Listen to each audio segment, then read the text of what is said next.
نبي محمد نبي محمد إرجما ربي تو إساني إرجما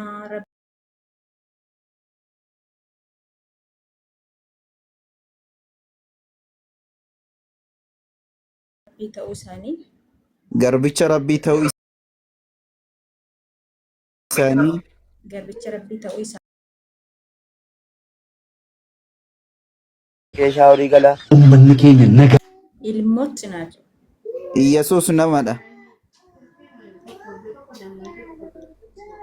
يسوس نماد واقس توندندو واقتون دندو هيه أكبر. بولتك يا ما شاء الله الله الله أكبر. أكبر الله أكبر Baga الله Islam أكبر. bisi bede. Baga Islam ربي duraan قلا dhalatani. إن شاء الله أستاذ أبو معاذ الآن ما في وأنا الله أكبر. Akkasi simo baga rabbi si khanne masha Allah. Assalamu alaikum. Jirtu. Simbo masha Allah baga gammadde banaddu.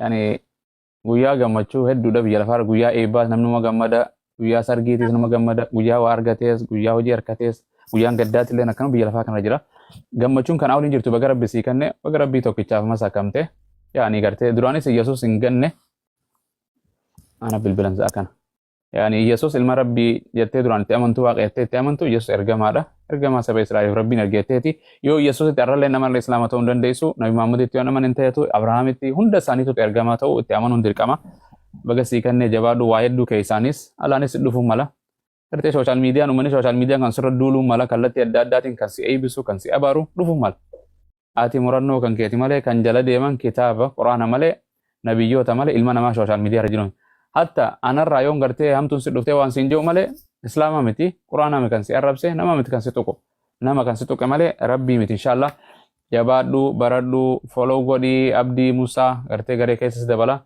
barattee inshallah yeroo muraasa keessatti lallabuun dirqama keetiitis rabbi si alaafis waa hunda kanuma siin jenna galgal kanarraa dhiqattee islaama hawaasa miliyoona lama 1 something million billionitti lakkaamutti walitti ida'amte islaamummaa duraan irra dhalatteetti baga rabbi si deebisee congratulation baga gammaddee siin jenna jabaadhu mana jirtu rabbi si haatiisu maatii ta'eetirraayis waa hedduu si dhufu mala firoottan keetirraayis warra sooshaal miidiyaarraayis kana hundaafuu ati kallattii hundaan qabsaa'uun dirqama sooshaal miidiyaarraan keessaan alaan kallattiidhaan bakka hundaa sirra duna hanga irrattuu si ajjeesuu mala nabiyyoota meeqa abboo Yaaquub ajjeesan eenyu gartee Phexros eenyu maal gokaan maneedhaa dabarse kaan Isahaaqe yani Yohaannis Cuuphaati nabiyyoota maal hatta Yesuus Kiristoos ka isaan waaqa jedhanii amanuun hin ajjeefame jedhanii miti maal irratti ajjeefe yakkinni qabu jira so nabi Muhammad reeban Abrahaam ibiddatti gartee gatan gartee kaan maneedhaati Yoosef maneedhaati darban kun hundi biyya lafaarra waa hundaan nama mudata kanaan amantiirraa hin deebi'an yoo miidhaa fi gartee namaaf jecha gartee amantiirraa deebi'an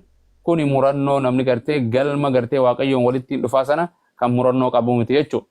Gizeedhaaf addunyaarra namni jiraata jabaadhu inshaallahu ta'ala rabbi si haalaffisu kanumaan siin jedha islaamummaa seenanii kanatti taa'uun hin jirtu barachuudha dirqamni waan amanteef eenyutti amante ragaa wajjin waaqa gartee waaqessitoota kana beeytee maaliif si uume maaliif hin dhufe asi maali eessaan jiraadha garamiin deema rabbiin kiyya maal narraa barbaada anoo waaqa kiyyarraa maaliin barbaada maal naa qopheesse yoo maal godhe gartee rabbiin kiyya irraa jaalata yoo maal godhe maal na jibba natti mufata kana hunda beekuun dirqama inshaallah jireenyoo bara sanuu jannatuma sanuu waan fakkaatu arra baratte gartee waan inni keessa jiru waliigallee mana duwwaa mana hidhaan taane waliigallee kanaaf jabaadhu inshaallah rabbi si haalaffisu kana qofaa miti guyyaa sargii keetitti illee rabbi waliin nu hafidu gaafa gartee kan namni biyya lafaarra jiru hin heeruma abbaan keetiis numa abbaan si dhalees numa yoo jiraate irrumatti argamna inshaallahu ta'ala baay'ee horatte obboleeyyan islaamaa hedduu argatte duraanis teenya araba singoone amaara singoone dhiira singoone gartee kallattumaan inshaallahu ta'ala baga dhufteen sin jedha welcome kanuma sin jenna abdiinuu sin dubbisanii gareen gartee sin dabalanii miiliyan faanis ni jiranii baay'een gammadanii gartee alhamdulillah mee justice kanaas yoo shaadaa jedhees yoo takka Yesuus nu fudhachiise takka rabbiin fudhachiifne ni ilaalla justice welcome anaa dhufoyye Mal tokko abdiin ijoolleetta kennu ustaazan kun abdii yoo itti akan wayye abdi Sikun namuu barbaada beektaa?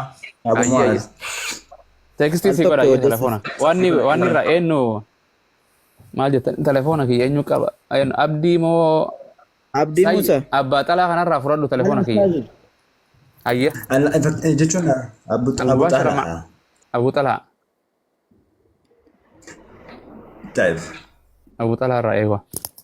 meeseejii si argeetiin ture keessaan garuu meeseeja Hin waan laala wanti meeseeji. taateef sitti Keessaan warra naarra Nam beekaa. baay'ateefin hin laalu maatii xiyyaas miira keessan galchu jedheetiin dhiise. osoo si jibbinuu si jaalachuu eegalee abshir.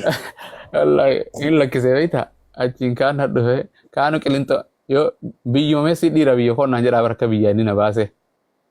Gariin. So akkasii inshallah. Keessodhaan Salaa lakkoofsa kiyya kanniif inshallah. Eenyurraa fudhadhu jettee? Kun Abu Talha yani fooqa kara hada riyaal maasha Allah shababa kana xiqqaa kana abbaas ilma xalaa qaba أنا بدي أنا بدي الناس يقنعني بالذات بدون أي تتردد. أنا بستقبل منك لكن قبل ما نعمل هذا الشيء أنا بدي أحكي معاك شوية ماشي؟ تبقى سوي جنب بشوف بعد.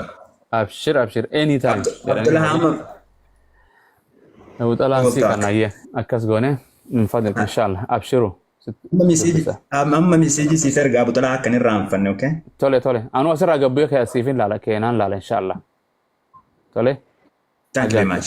thank you shukran hayye nu jarana baga jiraattan eenyu mee Simbooneen kun mana abdiitti bilchaattee asitti nyaatamte har'a abdiin mee ijoolletti waa jedheen ijoolletta kennu. jara sayyaa jedhaa isinis waan jettan sayyiduna Sayyaan illee. Maal ture waan isin dubbatte as tawaaltanii ilaaltaniitu sirriitti waan isheen jette. Ani sagaleen kiyya jiraami? hin jira viidiyoon keetu hin jira sagalee qofa Islaamummaa akkaan jibba ture jettee bar. Islaamummaa akkaan jibba. dhageenya warra seenaa Guyyaa 30 dura ustaad. subhanallah Guyyaa 30 dura islaamummaa akkaan jibba jettee bar. Guyyaa 30 dura islaamummaa akkaan jibbite turte. Alhamdulillahi rabbil alamin. Mana ustaad Abdii Muusaatti islaamummaa dhaggeeffatu jalqabeetti akkaan jibba jettee bar. 666 natti fakkaata. Allah. Allah ya rahman Amma alhamdulillah ji'a tokko keessatti daawaan akkana jijjiiree wallahi dinqiidha bar. Ji'a kana keessa laal paastara meeqaa sallame sirbituu cufaa sallame. kuni waanuma jiraati bar nabi Muhammad namni akkaan nabi biyya lafaa kana biratti jibbamu si ture jedheen arra eega gartee rabbiin gartee hidaayaa kana namni biyya lafaarra na biratti jaalatamu lubbuutiyyaa olitti illee sii jedhame kuni waanuma jiraati gartee jibbuu fi jaalachuun rabbiin guyyaa keessaa rabbiin akka fedhe nama godha alhamdulillah itti fufa subhanallah Jabaadhu simboone egaa namuma akkanaatu diinii irratti jabaata. Umar bin Khattab radiyallahu anhu wa ardaa rasuula ajjeesuudhaaf manaa ba'ee alayhi salaatu wassalaam rasuula ajjeesuudhaaf manaa ba'ee asallamee deebi'e islaamummaa fudhatee deebi'e. Islaamummaa keessatti rasuulatti aanee bakka bu'aa lammaffaa ta'e khaliifaa bakka bu'aa ummata muslimaa addunyaa kan hoogganaa ture eenyu jennaan Umar bin Khattab jibbaa islaamaa akkaan qabaa bar jibbaa islaamaa ilaal goraadee seetii dhayicha takka namni mandooyin obboleettii isaa dhayicha itti gadi lakkisee bar obboleettii kana hawla walaa tawba shena sallamti najisicha obboleettii deemtee de bar soddaa namni kabaju ustaad soddaa namni kabaju soddaa namni kabaju dubbatu booksiitti cufee akkana dhiigisee Umar bin Khattab islaamummaaf jibbaa manaa qaba walaakiin erga islaamummaatti dhufee sallamee dhiira rabbii ta'e ilaal dhiira rabbii hojii gurguddaa meeqa dalage hojii gurguddaa islaamummaa akka ajaa'ibaa babal'ise atilleen insha Allahu ta'ala yoo gadi teessee baratte yoo gadi teessee qaraate sigalee jiraami ustaadota jala gadi teesse miidiyaa irra fiiguu manneen garaagaraa manneen adda addaa islaamummaan kun yoo siigaltee kaatu namoota garaagaraa irratti waan arginu namni islaamummaa yoo fudhatee ka'u hin dhiphataa bar ummata kufrii keessatti hafeef dhiphata dafee daawaa kana ittiin ga'uun qaba isaan bareedee daawaatti fiduun qaba maal jedhanii dhiphatu naman kaa'u beektaa miira akkanaa namatti dhaga'ama miira kana garuu of tasgabbeessuudha maaliif jennaan yoo gara mana kaafiraa deemte quraanarraa si gaafatan quraanarraa hadiisarraa si gaafatan kana ammoo gadi fageenyaan baratuu qabda jalqaba macaafa qofaa miti macaafa qofaanii miti quraanarraa illee si gaafatamuuf deema waan ta'eef kana hunda barattee erga barattee qulqulleeffattee booda itti si gadhisna nu akka leencaatti gidduu buutee boorraqxa inshallah hayyakumullah ustaadii kanuman jedha mashallah hayye my mom I love you mom ka jedhu mee eessa qote isii dubbisna inshallah Fooziyaa isa jirti shaadaa takka na bira jira naan jette hin argine Fooziyaa saddeet barreessee yoo jiraatte barreessaa turte so mashallah tabaaraka rahman akkasiya wallahi alhamdulillah osoo lubbuun jirtu baga islaamummaa sii kan simboone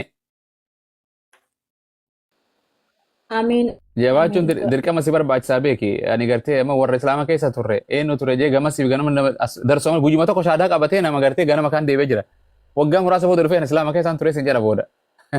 Nama takkaan baratin Islaamummaa tanarraa waa takka hin beekne Quraan hin beekneetu. Ani Islaamaan ture sin jedhe. Namni waa dubbisee fi miti. Namni birrii jechaas addunyaa dhiisee maatii isaa dhiisee lubbuu nama hedduu fixaa bar birrii jecha. So saniif ati birriif hin dhufne dhiiraaf hin dhufne jabaadhu waa hedduu sin jedhanii hiriyootaas filadhu. Artee dubartoota gaggaarii Islaama keessaa dubartoota gaggaarii filadhu. Mana barumsaatu namni filata. Hojii namni kanoo mindaa birrii namaa kennan hin filata. Hattuun miliyoona takkaattee fi doolaara takkaattee hattuun hattuma. Hattuma jedhamti. Yoo abbummaas birrii takka fuudhes hattuun ol leebaanoo miliyoonatus leebuma jedhama. Islaama yeroo jedhan beekaa fi kan beekne Islaamuma jedhama asirra guutee jira. Beekaa beeytuu iddoo gaarii ooli. Namni nama gaarii biroo akka nama xiiba gartee iddoo xiibaa hatira kana gartee. Fash gurguramu kana biroo ooluuti jedha Nabi Muhammad. Nama kaan biroo ooloo hiriyaa hammaa biroo namni akka buuftu tumtu ibidduma gartee buuf godha huccuu sirratti sirra fixee huccuu ta'e adii faayoo taate dhukkee sirra kaasee hanga qaamni kan gogaan kee mul'atu si godhee si bira deema. Kanaaf hiriyaan nama balleessiti guyyaa baruutillee kanaaf hiriyaa gaarii fudhadhu dubartii gaggaarii. Dubartiin hamtuun ati iddoo hamtu si dhaabdi shiishaaf akka dhuydu si gooti ijaazaa akka buutu si gooti ofirraa eegi hiriyyuma kan biyya lafaarra nama balleessu sayxaana miti hamaan saayibuma kan kee dubartii. Kanaaf jabaadhu kanaan sin jedha. Neetwoorkiin ala qofa qabaa jira mana mara. Ma qofa qabee nu keessaa maal rabbi see halakkisiif akkasiin baratta.